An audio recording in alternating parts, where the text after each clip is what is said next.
สบายดีตลาดหลวงพระบาง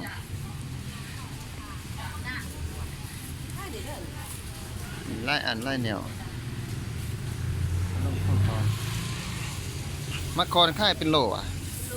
โลเท่าไหร่โล20,000 กีบจะได้มาเอาเด้อแต่หมดไปกัน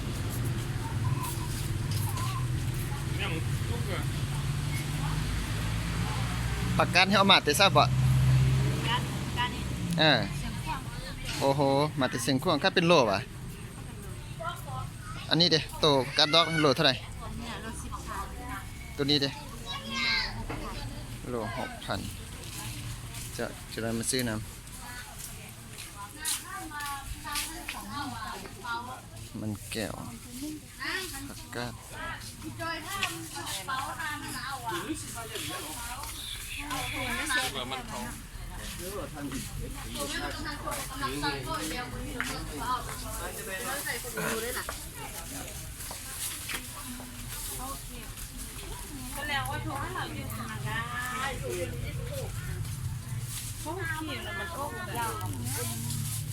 มีทุกสิ่งทุกอย่างมักเผ็ดดิบ1,000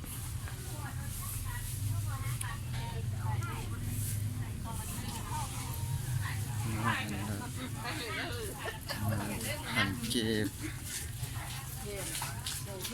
ตลาดข้างวัดใหม่นครหลวงพระบางเด้อนี่เด้อมีทางคนลาวคนต่างประเทศป่าย่างบนนี้นะปลาโจ๊กเจ้าโอ้แค่เป็นตัวหรือแค่เป็นโลนี่ให้เป็นโลกระค่ายให้เป็นโตกระค่ายโลเท่าได้เหรอให้เป็นโล45 หา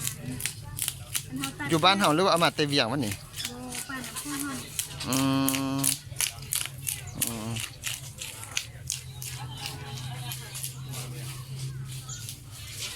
ดอกไม้มีหลายสิ่งหลายอย่างมีฮอตสาวต่างประเทศ